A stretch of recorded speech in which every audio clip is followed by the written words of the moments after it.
Here's the high level view. Locations cost about $500,000 to $600,000 to open up. Those costs are, all the stores are in New Jersey and New York. So most markets are going to be lower than that. That's a good market to base it off of. 1,800 square feet. Here's what the inside looks like. We don't need a ton of seating. About 15% of all orders are people actually walking in. 85%, whether it's through third-party delivery or our own delivery, is takeout. Self-ordering systems through Toast. Catering is a big potential of the business as well, although we haven't focused on it a ton. That is something that we can definitely improve on. I look at this as the average unit is doing $1.6 million.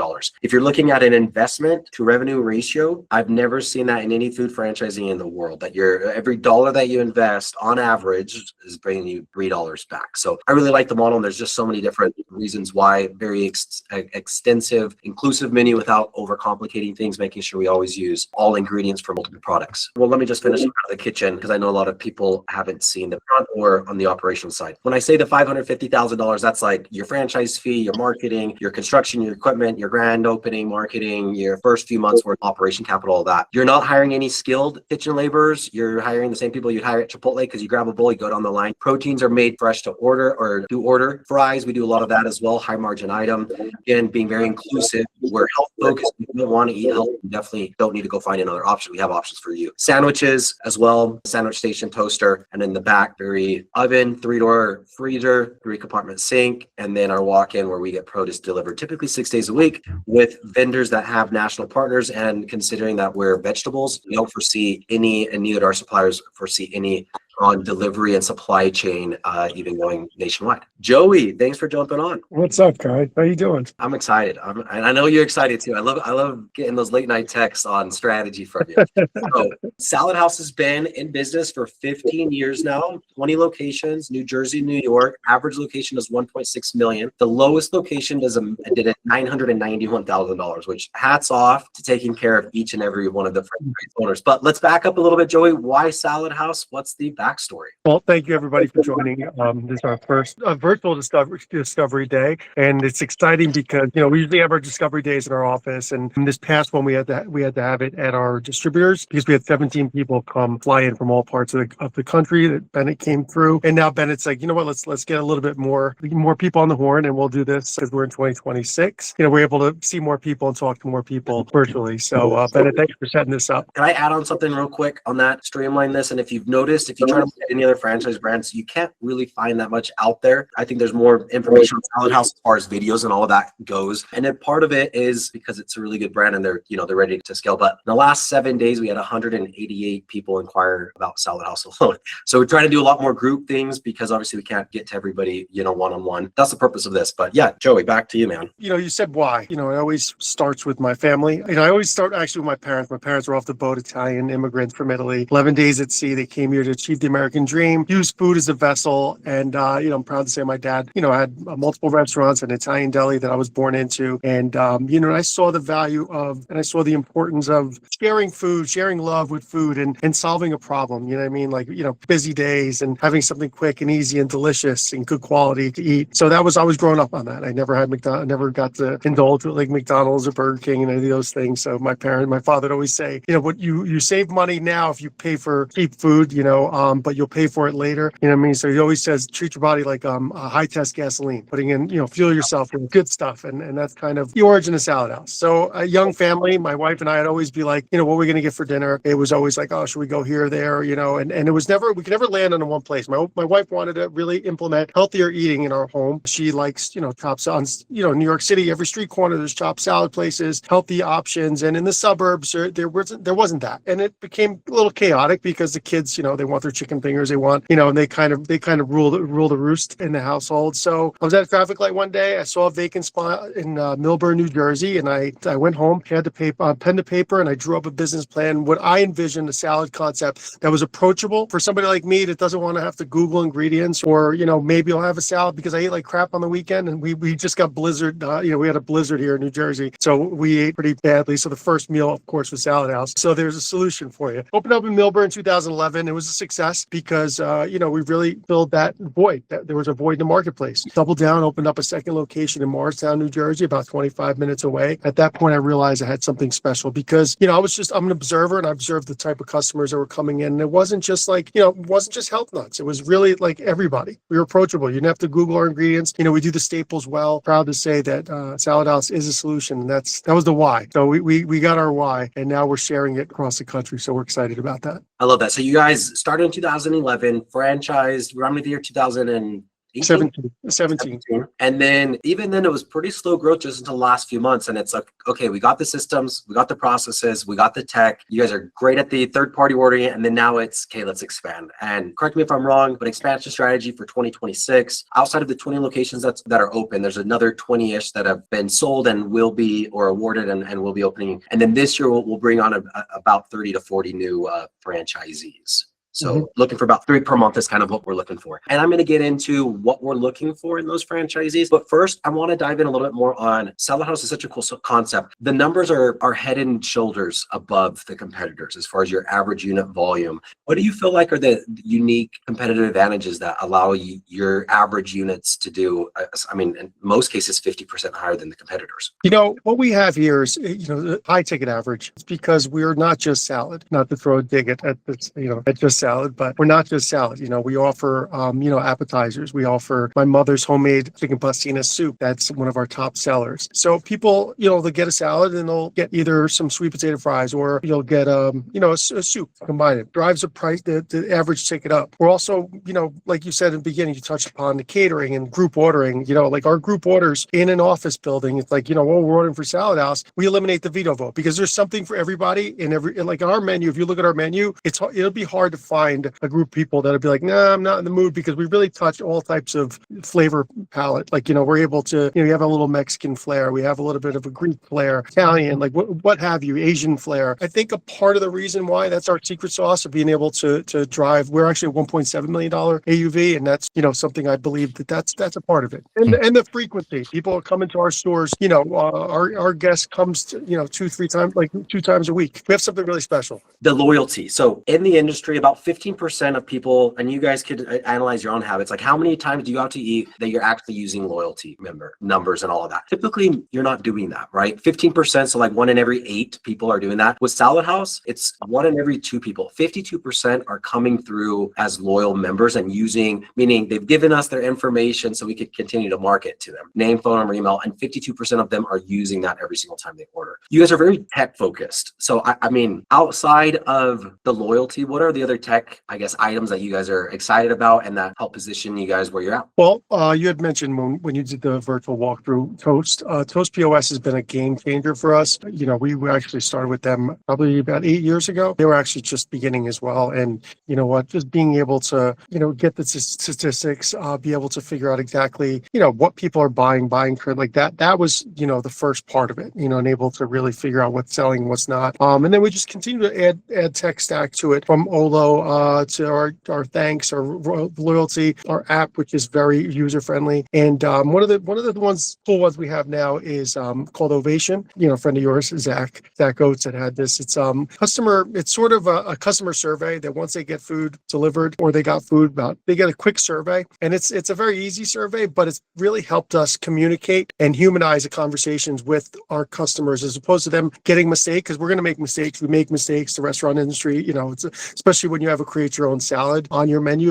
There's bound to be mistakes. We're able to get direct communication with this survey where they right away a text message gets sent over to the manager. Manager is able to rectify it, and instead of them running to Yelp or running to Google, that's been amazing. Opus, our training module, is going to be amazing, where it's just you look at videos of how to do everything. We're trying to make it as easy as possible for all our franchise partners to run a successful restaurant, and to really be so tech forward with everything that we got in the hopper. So I love that. And I just pulled that up for everybody's info. So Olo is online ordering. So if we're breaking down a salad house, 15% of the orders are coming through our doors. The other 85% are either third-party delivery or first-party delivery. So we invest more into tech, and it definitely pays off. Loyalty program is done through Thanks. Joey just mentioned Ovation. We also have Yelp for SEO optimization. Toast, everything's integrated. So your employees, whether they order on the app, online, DoorDash, Uber Eats, or self-order, it all goes to one spot, right? It's all centralized. Gift cards, menu boards are managed by corporate as well. And then we also have a third party. When you're doing 50,000 plus in delivery on your average location per month, it's worth it to invest in a third party dispute company that is helping you. Like if somebody orders DoorDash and then says, oh, my order was wrong because they just want a free meal, that disputes it and helps you get a lot of money back. But a lot of this is set up to allow for, again, only 15% of that 1.5 or 1.6, 1.7 million average is actually going through the doors because of the tech stack, which I really love. And I guess just why I'm on here, royalties 6%, marketing is 1% that goes to his brand fund. So website, content creation, all that, and then 1% that you need to spend by yourself, or $1,500, whatever one's greater. And we provide all of the resources and strategies to do that, but it's up to you to spend the money. So I love that, love the tech and how forward thinking you guys are doing that. And then also the implementation of AI, like as you guys are pulling up new territories and we're expanding outside of the Northeast, it's, okay, how do we make sure that we're picking the right territories? And your guys' use of AI has been awesome on that. Let's move into the operations side. So operationally, what are the expectations for those on this call? If I'm going to be a franchisee, if you guys have watched any videos, you know that we require owner operated, at least for the first 6 to 12 months until you're working on store 2 or 3. But operationally, do you want to speak a little bit about who we're looking for as salad house operators? Yeah, well, I want to back up to the origin of Salad House, just because it kind of paints the picture. Growing up in an Italian deli, it was a specialty store. So I saw the difficulties of having, a pizza maker, a person that could cut prosciutto the right way, make sandwiches, a guy that's going to make chicken franchise and pasta carbonara in the back. So like all these specialty workers made it hard to scale like a business like my Italian deli in Springfield. So when Salad House began, I kind of wanted to make it less specialty driven. In other words, I didn't want there to be a relying upon, something that I couldn't do. I mean, I could do all those things, but most people, it's hard. You can't really make a pizza, cook in the back, and it's stressful because you're kind of, you're have these employees, these employees that basically have you over a barrel if God forbid, they decide to walk. So Salad House is pretty much, the front of the house, obviously answering the phones and that's interchangeable. And that's where you start, expediting, putting orders together. The salad choppers really could be trained so easily, because it really is just like, comes up on the screen. You figure out exactly what the ticket, what to put in the salad, chop it up, put the dressings on. The grill is the only place where you really need somewhat of a specialty employee that's able to do light grill work, and also, deep fry some of our appetizers, make our sandwiches. So, we made it where it wasn't so difficult to run. So, one of our franchisees is a former attorney, but he was driven and he wanted to be his own boss and learned a lot. Another franchisee was a physical therapist, wanted to make a career change, saw the vision that we have as a brand, the Salad House. He was the one, was it the West Side? They're the one that did 2.5 million, right? Yeah. Yes, he did. Yep. Which I'd love for you to comment on that. Like, here's somebody without, we all know that food's hard. If you don't know that, I'm telling you, food's hard. Okay. So that's out of the way. Food's hard. How do you bring somebody that has no food or franchising experience, have them invest a few $100,000 and their store is doing 2.5 million? It's really dependent on the person. The person has to have that mindset of learning, not thinking they know more than they do. You're basically paying for our mistakes. Mm-hmm. We've made a lot of them on this journey. There's been a lot of mistakes, but at the same time, we're getting better every day. And we're in a very good place right now. So, their willingness to learn, be there, whatever they didn't know, they leaned on us. And, and that's what really makes for a great operator and a great store. They paid attention to the details. They paid attention to the actual customer and their staff and really taking care of their staff. I mean, if I could just bottle that group, because they have every year Christmas parties, and they have employees that have been there for like 7 years, 6 years, consistent employees, lends to a consistent product too, a consistent face to see when you walk into the store. And that's a testament to them and how they went from Wall Street and physical therapy to having one of our top performing store. It's a very good testament to Salad House as well. On, if I'm hearing you correctly, we don't need somebody to come reinvent the wheel. We want somebody to follow the system because it's working. And not only is it working, we don't have a failure. Not only do we not have a failure, the lowest store is doing $1 million. Like, be coachable and kind of data driven, but that only works if there's a system to follow. So great on the operator. And also what I'm hearing is it's more important for that go-getter, like I'm going to figure it out mentality versus I've worked in a Subway before. Absolutely. Talking about multi-unit ownership. So we want people, and people want, in my experience, you want to own your business. You want to be in there every day, but you don't want to be owned by your business. So getting in there, learning every position, the ins and outs, and then hiring a manager to be able to step out and now really leverage the franchise system, which is systems. If I've already opened up one store, I do the exact same thing for store number 2, except for this time, I already have the experience and I have employees to kind of support me. But walk me through multi-unit strategy. Do people, most of your guys' franchisees now own multiple units, and how does that work from an operational standpoint? Yeah, I mean, listen, it obviously everybody wants to get in early. You ask somebody if they wish they gobbled up a couple Jersey Mikes or, Fireballs and some of these other brands, that there was opportunity in the beginning. And that's, you would think that that's a goal. You want to set up a portfolio, have multi-units, have a cluster in the area that you desire. And it starts with one, like you said, and having a successful first store is everything you had said. And we had just spoke about, really being in there in the trenches, learning of the business, going out, pound the pavements. We have a mom and pop soul. That's something that we hang our hat on. We're not this corporate, look at me. I'm not sitting in an ivory tower. I'm just a regular guy that I'd rather text than email. And,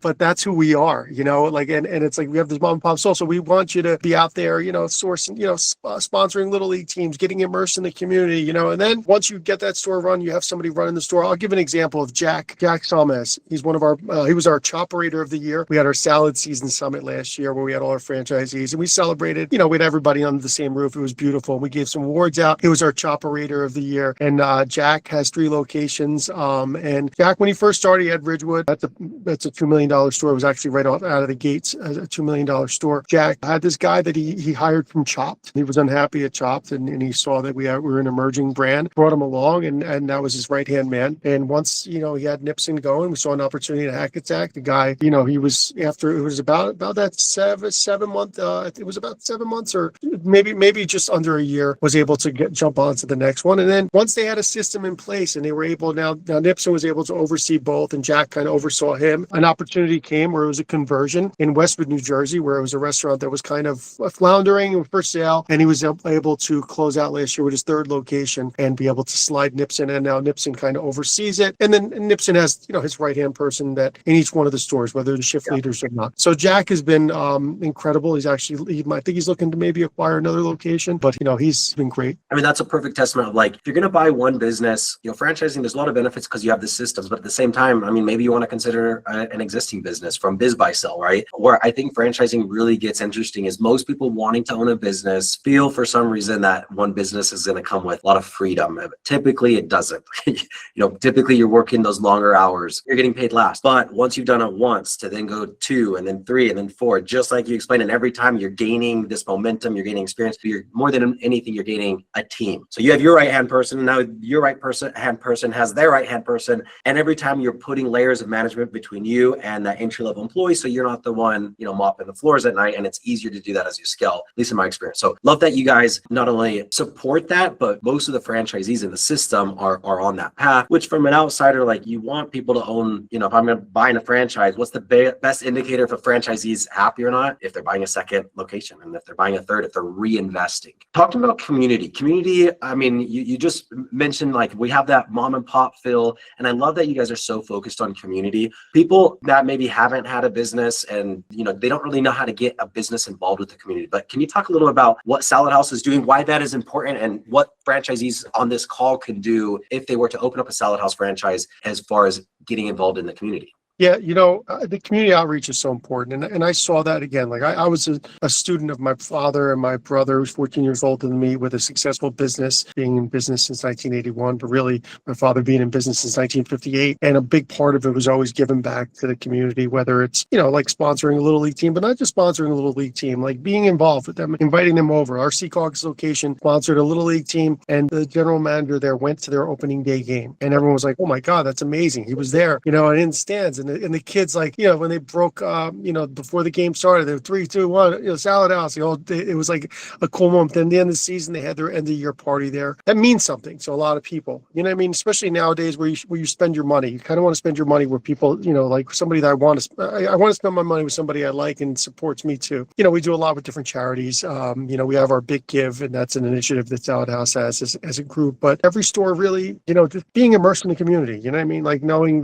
just having knowing people's names when they walk in the store. And making them feel good. I'll pose the question, like the last time we went to Chipotle, how did they make you feel? Probably not good.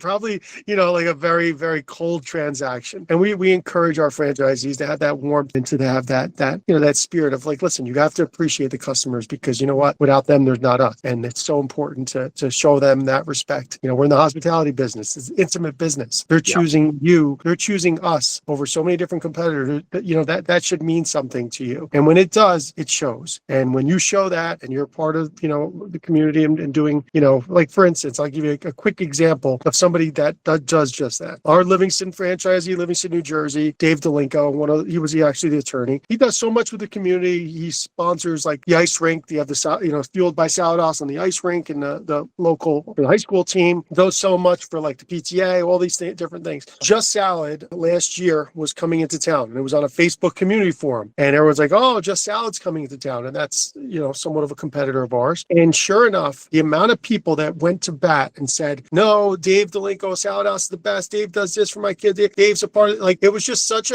a wonderful example of how much it means to the people. And Dave's still doing well with a competitor that opened up like almost across the street from him, basically. Yeah. So that's anytime you're seeing reviews and things like that with people's names, that they're going that extra mile. And I imagine most people are on this call because they saw an advertisement or something, because we lead with the numbers, because I think they're the best numbers objectively in food franchising right now, as far as average AUVs and all of that. But it's so much more important, or it's so important to not just be in it for the numbers, right? It's like, okay, I definitely, the numbers are gonna make sense to feed my family and keep me motivated, but having a secondary purpose and being involved in the community, talking about life satisfaction, I think is huge. And food, in my experience, is harder than a lot of businesses, but it's also a lot more rewarding, because if you can show up and you're the smoothie guy or the salad guy, whatever, that's super fun. So Joey, can you talk to me about the future of Salad House and a little bit more on that question? So right now, all of the locations, I mean, we're expanding outside of New Jersey and New York, but the locations right now have been there just in New York and New Jersey. We also have different tiered pricing. So as we're expanding, I guess I would love to hear from you on how we're adjusting as we go into these new markets. Like one thing, Tim and Frank, the CFO, Frank's like, yeah, we'll have more pricings adjusted if we're opening up in a smaller town. And I know you guys are very flexible as you're going into these towns, but what's the overall vision of Salad House, in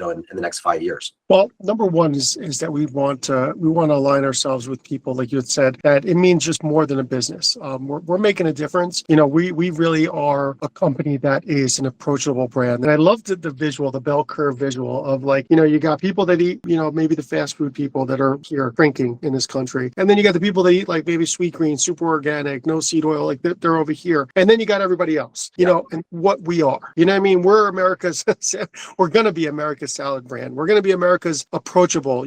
Kids, we're creating customers for life, which my family is the first family of Salad House, where started with the chicken fingers and the quesadilla. Then they moved on to, oh, Ma, can I try? Oh, I could create my own salad. I could put egg whites and cucumbers and chicken and maybe put a ranch dressing and croutons. But hey, they're eating their vegetables that they like in a salad. And now, they're customers for life. Yeah. And that's something that we're doing. And that's something we're proud of. We're excited to expand outside the New Jersey, New York area. We're going to Maryland, North Carolina. We sold territory in Virginia. And we really believe that this could be successful anywhere in the country, because the healthier eating is no longer relegated to the coast or to Miami. You know what I mean? Like healthy eating is not going anywhere. Healthier eating, and we're looking to expand nationwide. They're really, I can't think of a community other than maybe you said Alaska. Alaska might not be a good spot for us, but so I really can't see a spot in the United States, if selected properly and ran properly, couldn't be successful. And like you had said, the pricing of the items on our menu can be adjusted. In Brooklyn, New York, or Sheepshead Bay, they're a little bit more expensive than it is in New Jersey. Well, is probably going to be even a little bit lower than that to be adjusting accordingly. I love that. Okay, we are up to the Q&As. So I'm curious, did you say you have 20 stores? And We have 20 20 stores, we have stores, seven opened up in the next 2 quarters. we'll call it 27. So 27 in 15 years. Did I catch that right? Well, we didn't start franchising until 2017, and so we really made sure that we had the right product. Part of the origin story that we didn't really touch upon was that when I first started the brand, I was just making a menu that was delicious and made people smile through their stomach, which we still do. But when I brought on my strategic partner, Jerry Ike, he's a franchise owner as well. He was a hedge fund guy, and he said, "Yeah, this is great that you make people smile through their stomach, but we need to make money and we need to cut." So we slashed the menu down 30%. We started streamlining a lot of items and really got our cost of goods and our labor in order to present it well. Otherwise, what's the good in selling a lot of food if we weren't making a lot of money? So we weren't a health charity, as he called it. So Right. a health food charity. So Yeah, I am. It seems a little slow, but I guess I would just have to understand like the trajectory, like this many, then this many. And, so I don't know if it's just, you're picking up on the trajectory or just made new investments with people or, that kind of thing. So anyway, that was definitely intentional. It was intentional to not go so fast. Yeah, there's never been a salad house push or ad, I guess, for franchising until I guess. Yeah, we were just friends and family at first. very early. You were giving some stats that were great. I thought I heard you say only 15% of sales are walk-in organic. Did I hear that right? Yeah, so and Joe, you could correct me, 40% is going to be third-party delivery on average. And in our franchise disclosure document, it is broken down so you can see in some stores are doing 50% or 57% in third-party delivery. Of the remaining, let's call it 60%, 3/4 of that is still delivery, but it's online through app and our website. And then 15% of people are actually walking into the store to pick up or eat their order. Yeah, well, 15 to 20, it depends on the store, where people will walk in and not order through their app or through, which is, that's even 25%. Yeah, we're at a quarter or less of people that are actually walking inside the store. So I'm not sure I understand. So 40% DoorDash, basically 60 or group, whatever the other ones are, 60% app or webs. So they're online ordering, but they're probably coming in to pick it up. It's not a delivery. And back up. Let's say we have 100 customers come in. 40 of them were DoorDash orders / Uber Eats. 15 of them actually walked into your location, and 45 of them were also delivery, but it was not through Uber Eats or DoorDash. They went to our website and ordered delivery through our website. So it's still delivered through third party, but we pay substantially more fees because we're not paying for the app. Okay. All right. So they went to DoorDash versus Salad House. Yeah. So like on that, we originated from. Yeah, just kind of like where everybody, if you're trying to buy something on DoorDash, they mark up their prices, right? So we typically mark up 25%, but our fees that we pay are between 14 and 23%. So in a lot of scenarios, you're actually making more on that. But are they ordering from our website or great question on that. Thank you. I did not have that difference. Okay, I'll be quiet. No. I only see one other question in here, which Bailey answered. So 500,000 startup fee does not include building. Let me just go over the fees. $40,000 for the franchise fee, which is due at signing. Then we start the process. Most for the qualification, we're looking for 150,000 liquid. So that means you have cash or quick access to cash, within a week or so. Then we can connect you with our lenders. Or you can go through your own lenders, or you could pay cash. But we are on the SBA franchise registry list. And obviously, if you're a banker, if you want to write a loan on a brand new business or a business that's been around for 15 years with zero closures, lowest store doing $1 million. So that 150 liquid, getting a loan for maybe 50,000. Now, if you've never gone through franchising, you think, okay, so I'm going to pay Salad House that money and they're going to open a franchise. No, here's our real estate. We're going to pick our real estate team. We're going to pick a site together. Once we pick that, then we're going to start helping you do the loan process and then the contractor. But you're paying those fees to suppliers, not to Salad House. Other than the franchise fee, there's not much that goes directly to Salad House. And that's where the variance. It could be a lot lower than that. And we haven't seen it go higher than that, but it can go higher than that. If you're getting a 3,000 square foot spot and maybe you still have to pour concrete on it, I'm not sure, but typically we're not buying the building. We're renting a 5 to 10 year lease on like a strip mall. We don't need an A+ location. This isn't so much of an impulse buy. I'm going to grab a frozen yogurt or an ice cream real quick. Like people are ordering, and meaning we don't need the A+ location that you're paying $10,000 a month for that high foot traffic because we're delivering. My question is, I know you guys are talking about the top few studios, 2.7 gross. The lowest was about $1 million gross. What are the net profit margins on the? I'm not in the food industry. I've never been in the food industry. I do own I have several businesses. I do have one franchise, and just not in the food industry. So I'm not sure about the margins. That's my question. So the margins, they definitely vary from operator to operator. We strive to get 15%. That's our target, with keeping labor and cost of goods in line. Obviously, we're constantly monitoring it. We have our CFO does a good job of taking a look and breaking down the labor, breaking down the cost of goods. And obviously the cost of goods did raise, and we have a running meeting every Wednesday, a round table where we're constantly monitoring, forecasting, seeing if we have to do some price increases in order to keep profitability at that 15% target. One location, that Red Bank location, he prides himself because he was running at, I think, 22%. That's on the higher end, and he follows a playbook to the T. So now, is that something that cost of goods, is that something that we negotiate on our own with our vendors? No, we obviously, our buying power is getting better and better. We have these purchasing agreements with different vendors. We're currently working with this nationwide produce distributors that's going to be able to lock in some pricing just to kind of, keep us protected from any kind of price spikes or anything.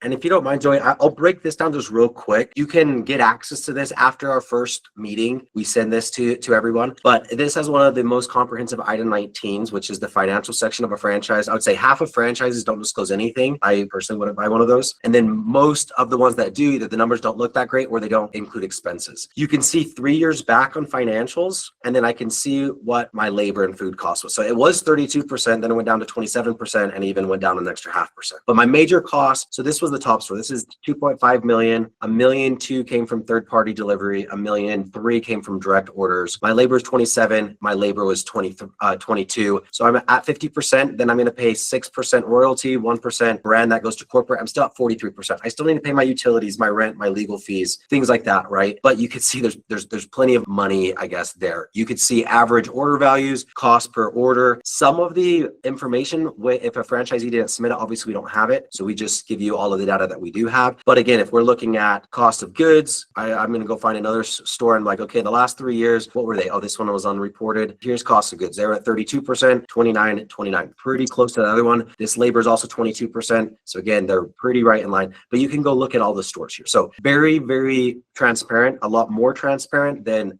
99.9% of the brands out there, which is why it's getting so much attention right now as soon as we turn on the... I could find that in the FTD paperwork. Yes, that's on the item 19. My last question was, I would imagine that all of the franchises use the same vendors to stay on brand? Yes. Absolutely. Yep. Yeah, we have some proprietary things that we have, our buffalo poppers, some dressings that we have. You got to keep it consistent across the board. To get access to that, if you haven't started meeting with somebody, there's a link in here that you could post or that you could click on. After the first meeting, just to give everybody's expectations what we do, it's usually scheduled for 30 or 40 minutes, so it's not that long. And we go over more of a breakdown, the tech stack. But what we're really diving into is we start looking at area. We send you all of the disclosure documents. And then on call number 2, we're going over more in depth on, 3 to 5 areas and what the population and what the density and all of that is. So I just posted that link in there again. You pulled me into this conversation. Guys, we discussed about this between me and my wife a little bit.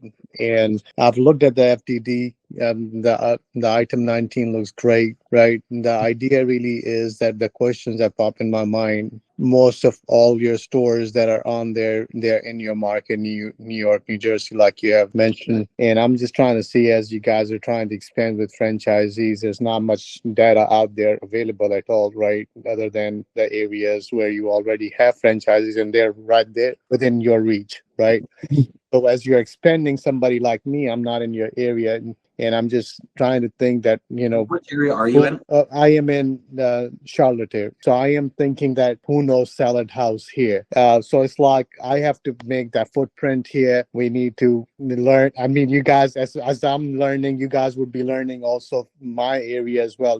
How it's going to produce here, what the demographics are going to be like. So I researched some of the demographics where you guys have these high producing, locations. So that's one thing. And the high income income range is like 200,000 and above, and I can't find one area in Charlotte, even though it's considered like, that it's a good area to be in. There's high income here, but not like New York, New Jersey. So I'm sure that we would have to reduce the prices down to match the menu here. And I don't know, we're not looking at the same dollar amount. So how Yeah, that so affects really good question. sales and the earnings, net earnings, I guess, from that. So that's one thing. The other thing that I have, and maybe you can address all the questions at one time so I don't keep asking. The other question is, like, we know that 15% of the business is coming through the doors, and about 70-80%, let's just say, is through online delivery or whatever that is, through those means. And question kind of becomes that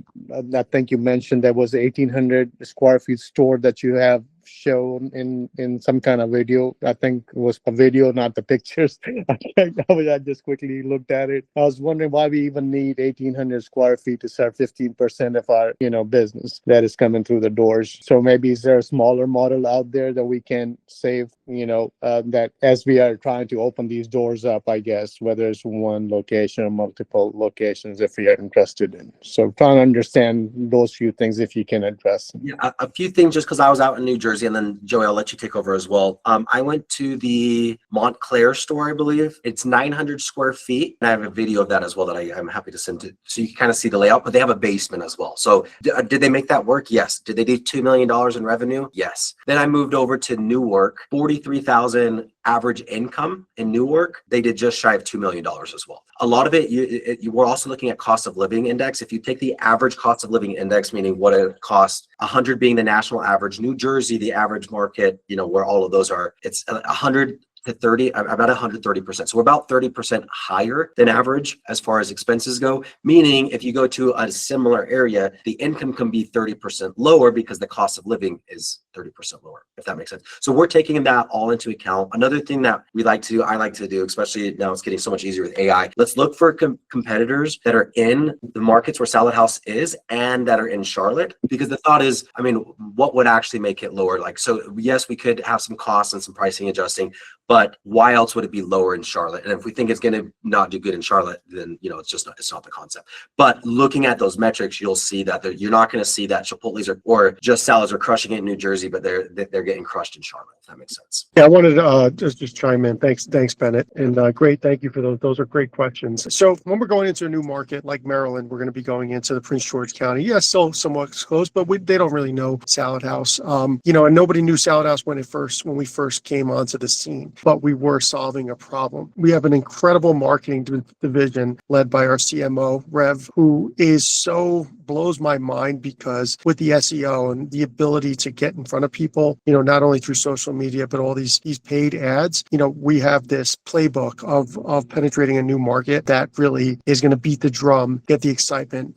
We have a PR person that will be doing press releases. There was a press release that was done in Maryland, and sure enough, the person started getting Facebook like, oh my God, the pokes, the impressions, the email list that she's already accumulated, and I think she just inked her deal. So like it was just like a press release to get the hype going. So going into a new market, I'm not afraid, and I truly believe Salad House being first to market will be to your advantage, because you will be able to select, like Bennett said, it doesn't necessarily have to have a $200,000 income. We've proved that out with Tom's River, New Jersey, which I think was like a 60,000 or 50,000. I forget. I'm not good with granular numbers, but it's a more of a blue collar town. But because we are an approachable brand, we are we're getting so many people. The footprint being smaller, we don't want the smaller footprint only because people are starting to eat again out. They're starting to sit in the thing. Now you say 15% or 20-25% of customers coming in. It's a little skewed because there are the Montclairs of the world. Milburn is also a smaller store, 1,000 square feet. So it's impossible for people to go there. Now that drives that number down just because it's a $2 million store, and Milburn I think is like a $1.5 million store. But the volume of customers coming in and out, they don't turn over that well. In our time frame to make money, funny is that lunchtime from 11:30 to like 2 o'clock ish. I mean, so flipping tables, you know, you're not going to be able to flip the table. So, but you do want the ability to have people come in and sit down. So that's why we're kind of set on that number. And it's to your advantage. If you ask one of my franchisees in Rutherford, New Jersey, who opted for a 1,400 square foot store, he is kicking himself in the butt because he needed a bigger footprint just because of what I had said, you know, moms coming in with strollers and, you know, so we're attacking so many different things. And the takeout is because we're doing lunches, because we're getting, you know, more catering. We are a force with catering and we're just starting it. We're underperforming because people don't know yet. And we're really making it be known that Salad House is a great option for catering. And the third thing, what was the third? I'm sorry. I got excited. I get excited. I'm sorry. I think it was the square footage and then also going into new markets. In franchising, timing matters. If we want to buy a Subway today, like they're sold out, right? And that brand is definitely past its peak. So you're looking, at least this is my opinion, you're looking for a franchise you're not going to be the guinea pig, but they still have prime territory. So like fast forward in a year, is it likely that Charlotte will still be available with Salad House when we get almost 200 leads a week? Probably not, right? So do you want the first mover advantage, thinking that outside of Charlotte, do I like the track record? Is that enough for me to say they're past their learning curve? 15 years of business, 20 locations, 2 states. Is it enough? I don't know. You have to kind of answer that yourself. But if it's not, then I would say definitely go look for a more established brand, but you're not going to find the 1 to 3x investment to revenue ratios or 0 closures or lowest store doing $1 million. So that's, I mean, I look at hundreds of brands and weekly I get new brands coming to me asking if I could help them with their franchise development. And I turn them down because of very, very set criteria such as that Salad House. No. Hopefully that was helpful to more than, because I think that's kind of the biggest question that everybody needs to ask themselves with Salad House is, do I believe they're past the, I've proven this out, can it work in other markets? Because if it can, man, what a good opportunity. But if it can't, then, you know, let's pass on it. But great questions. So I dropped it into the chat. Every single time we talk to folks here in this community about what we're doing with franchising, probably 3 out of 5 of them say, please do a salad franchise, any kind of salad franchise. I told my husband a couple of nights ago, I was like, how many people are going to have to tell us this before we start listening to them?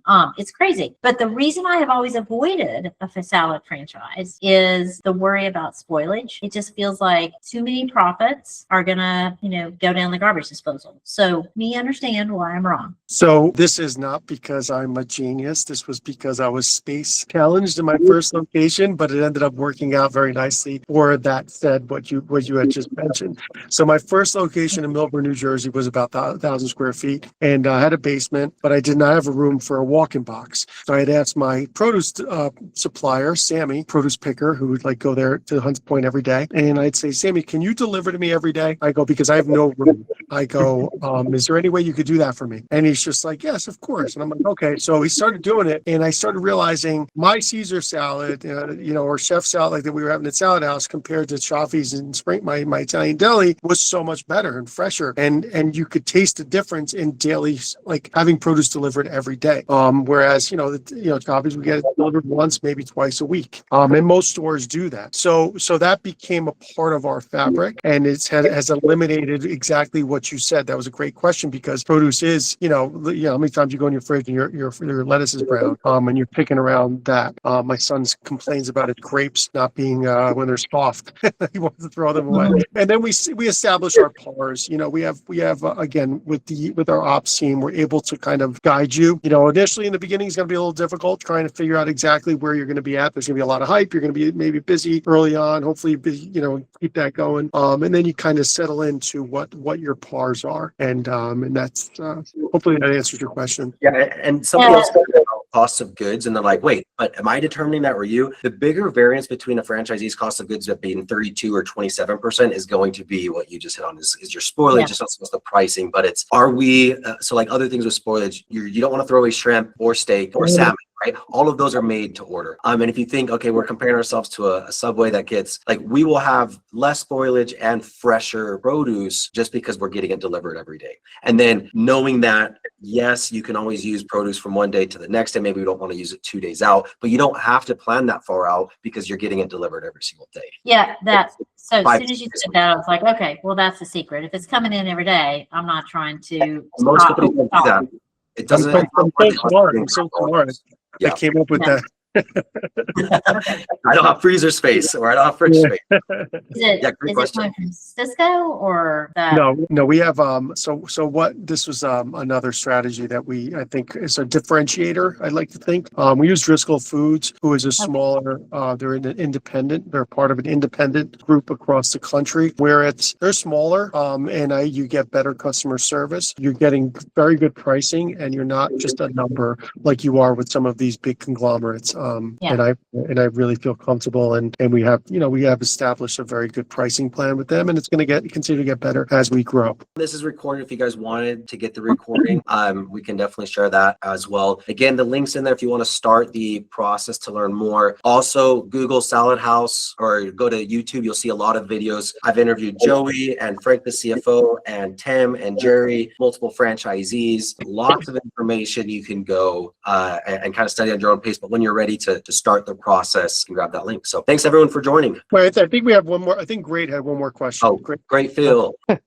Yeah, maybe one or two more. All right, yeah.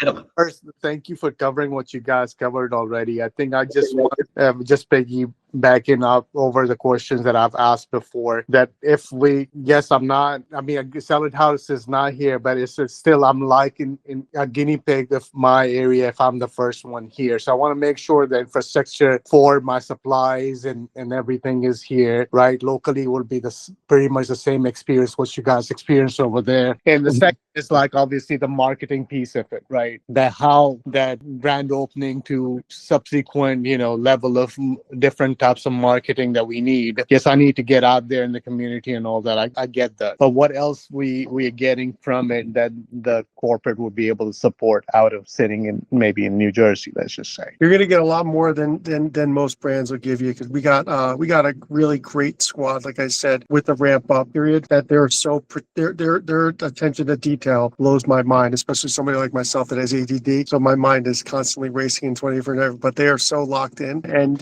we can lay that out what it would look like. We actually sold North Carolina. We're going to be going into Hickory and Raleigh.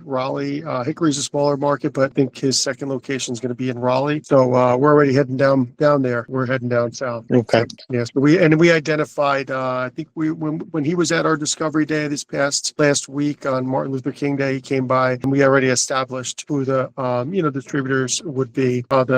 Be able to make sure that we have everything consistent with what we produce up here in New Jersey. Thank you, Joe. From signing to opening, how long is that process? Normally what we have seen. What I wish it could be is 3 months, but usually we look at like a 6 month, 6 to 9 month or so. Just site selection usually seems to be that's the part that, is a little tough because we want to make sure that we put you in the right spot, especially if you're first to market. And that's exciting. Like I tell people, it's so damn exciting for me to say like, oh man, imagine I could just take, look in New Jersey, see what, and all of a sudden be able to cherry pick and say, oh, I could go into Westfield, New Jersey. I could go to and really cherry pick the areas, the ones that mimic, similar in other markets and suburbs across the country. So this is an exciting time for people to penetrate new markets. So, that's something that I got to tell you, I'm looking forward to for I love some it. lucky franchisees. Thank you all. Thank you. Okay, guys, everyone, thanks. We'll keep you guys in the loop and looking forward to it.